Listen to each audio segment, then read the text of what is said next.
to now part 4 of the discussion between myself and Chris Pacheco, a man I've known for 43 years, and 40 years ago we graduated from the pristine and esteemed United States Military Academy at West Point.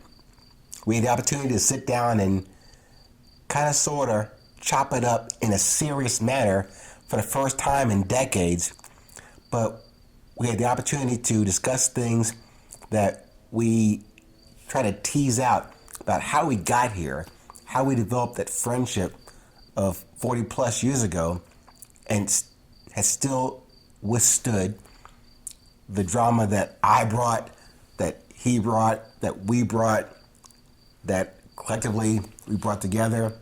Yet back then, whatever we discovered about each other, what I'm going to call that seed, that notion, that one little thing that connected us forever, and here we are today discussing it seriously, jokingly, but more importantly, as brothers.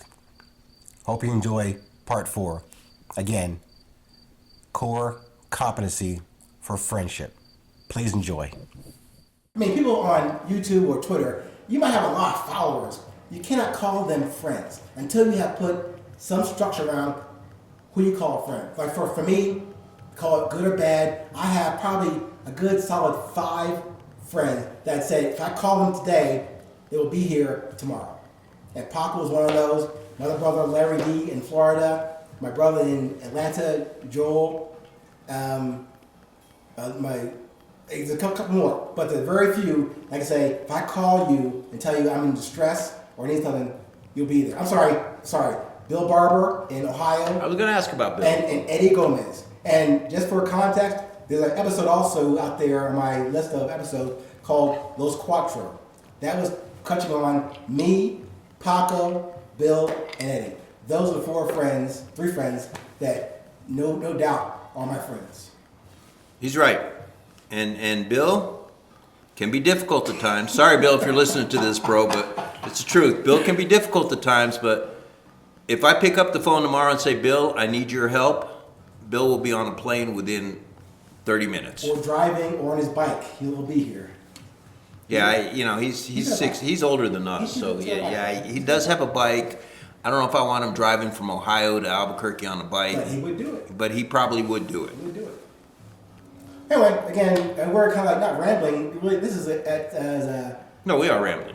Shut up. No, we are. Okay, but it's a good ramble. Like either Christina or Michaela said, it's a constant stream of thought, a conscious thought. Or it could be unconscious thought. Well, it's conscious thought, but in all fairness, we've already had a couple of drinks to celebrate our 40 years of graduation from West Point. Yes.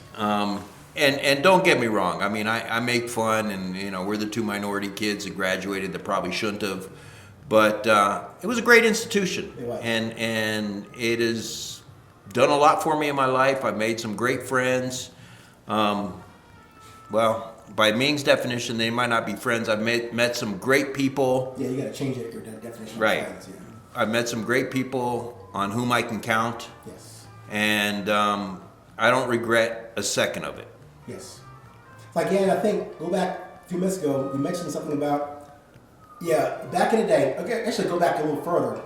We're talking about the Army that you and I served in from essentially 80 till 93. And I say this because, take it for what's worth. To me, that Army is not this Army today. That Army back then, keep in mind, well, again, we're pretty much old farts over here. However, we didn't have pagers, cell phones. We had to coordinate with each other face to face. Not even on the phone, we had to coordinate face to face. Say, hey, Paco, I'll be at that coordinate at this date in September, this time. You know I'll be there. And you had to count on that because you couldn't text them and say, hey, you're on your way, Right. or you coming here. He brings up a good point, right? We'd have these we'd go on exercises and have these plans, and we'd write our plans on what was Yes. called Mylar, which is like a clear paper that you put over a map, Or just paper. and you just drew out what you were going to do on it because we didn't have computers. Nope. The TI-55 when we were at West Point had just come out, and all the nerds were like really happy because they could program them. And I was like, okay, I can add 23 plus 35 and hit equal, and it's going to give it to me without thinking. Yeah. That was good enough for me. Yep. But then again, Ming and I weren't nerds. Right. And nothing against the nerds. We weren't one of them. Right. And I say that because the thing about going through something and either solidifies or embraces that friendship. Again, need more context. You guys out there who are not former military, or even though you guys were in the Army, you might not even know about the Ranger School process. Now, to me, it's not just being a Ranger and qualifying in that school. It's what you learn there. It's not about tactics and shooting and killing. It's about how to lead under pressure. How to lead under no sleep, cold, frozen, wet, hungry for too much straight. In your case, it took 4 months. It was 4 months. I recycled a couple times. It took me 4 months to get through the I school. was going to say that, but you brought it up. Well, you know why I admit it? Because it just makes me a bigger badass. Or a summer ranger. However, we'll leave that to the side for now. The point is, Paco and here's the thing. I would give him more credit than me going to West Point, me going to Ranger School. I went through Ranger School after basic camp and then straight to Ranger School in '84. This guy, I went as a lieutenant, a brand new butter bar second lieutenant, still, fearless, unbreakable, all kind of shit. This guy went as a freaking captain in the Army trying to go through Ranger School. And you get no credit for being a higher rank coming in. You go to Ranger School, you are the same rank as everybody. This guy decided to go to Ranger School because, his statement is, he went because I had a tab and he didn't have one. I don't dispute that. However, that's freaking stupid because that's a freaking hard school. Stupid. Okay, and I'm probably not going to agree with the description of stupid, but if you understood mine and Ming's relationship, We're stupid. well, we are stupid, but there was no way I was going to go through life allowing him to have a Ranger tab, and I didn't. Now, he claims that he would not give me a hard time about that. I would not. I would still, to this day, be hearing the fact that he's a Ranger and I'm not. And I wasn't about to let that happen. So, yes, I got in a motorcycle accident when we were in college. I wasn't allowed to go to Ranger School. I got all that stuff cleared up so I could go to Ranger School because I'm not lying here. There is no way I was going to allow Ming to give me crap for the rest of my life. But here's the thing. Let's tease that out a bit. Here's the thing. I said earlier, we left West Point May 23rd, 1984. I didn't see you again until 88, 89, 90-ish. So when in our conversation after 5 years, I said, hey man, look what I got. When did that ever come up? Okay, well, first of all, When did that ever come up? it took, I had what's called a P3 profile. So it took me years to get that lifted so I could go to Ranger School. Yes. Because my intent was to go to Ranger. There's no way I was going to let this asshole get a freaking Ranger tab and not have one. So once they lifted it, I pulled whatever strings I needed to pull, got myself a Ranger slot, and went to Ranger School. My point is, how did it come in your head that that's the reason you went? Because I had one. We hadn't talked in 5 or 6 years. How would you have that? Okay, notion? so we just talked about core competencies, how we've been friends for 43 years, how Yes. we've known each other, how we're compatible, how Yeah. we're brothers. Yes. You don't have to be with somebody to understand what the consequences The downstream. of letting them accomplish something you haven't. We have an extremely competitive relationship. Touche. No, we don't. You think you do? Seriously, I don't think we have a competitive relationship. I can't compete with you. You're smarter than me in school. You have built businesses. I've lost 20 jobs in 20 years. I don't have that core competency to be, except for this. All right, well, he's being modest, right? Airborne, Ranger, Pathfinder. I mean, let me finish.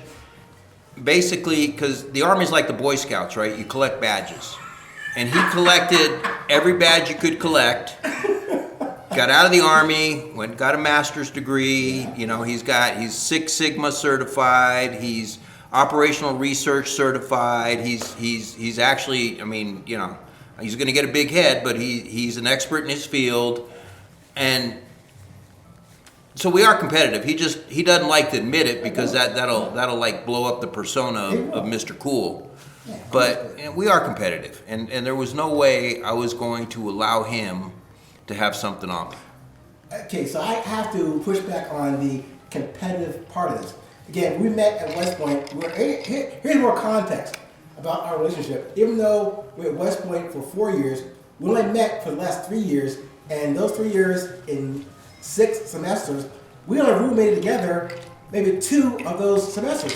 So really, we were only together in a room for study or whatever we did in a room, not that long. But given that foundation in the summer of '81 and 2 semesters in the next 3 years at West Point, I have no idea how we formed that bond that quickly, that strongly to last 43 years. I believe, surely, I'm amazed and just overwhelmed by that. We shared a common dislike of the man. That's what it is. We're both rebellious. That's what it is. We both share core competencies. Okay. And you know, I don't believe in coincidences. No.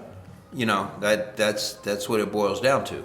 That's funny you said that because you kind of pointed out that one thing that somehow we had the same mentality of we're going to fight the system, we're going to be militant at West Point was the wrong place to do it. By the way, we got our asses kicked by being militants at West Point.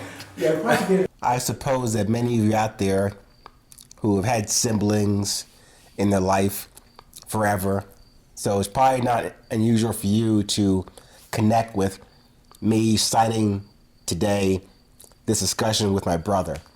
But it's only important to me because for many years of my life, I existed in this world as an only child. I found out later on that I have half siblings, but I never really had a man I knew as my brother. And this man, Paco, Mr. Chris Pacheco, not that he serves that title and duty, he just became that from not by coincidence, not by happenstance, but whatever mysterious or spiritual powers that brought us together and brought us here and has kept us here is what keeps me more and more humble and at the same time more confident. And then to be able to present to you these ideas about resilience. So thanks again for tuning in to part 4. Promise you one more episode in this series with my brother Paco, although we may come back on a more less serious manner, and maybe I'll do a better job of narrating and being a better host in this podcast. But at any rate, thank you for joining us, and stand by for part 5. Until then, stay current, stay present. It's always a 20.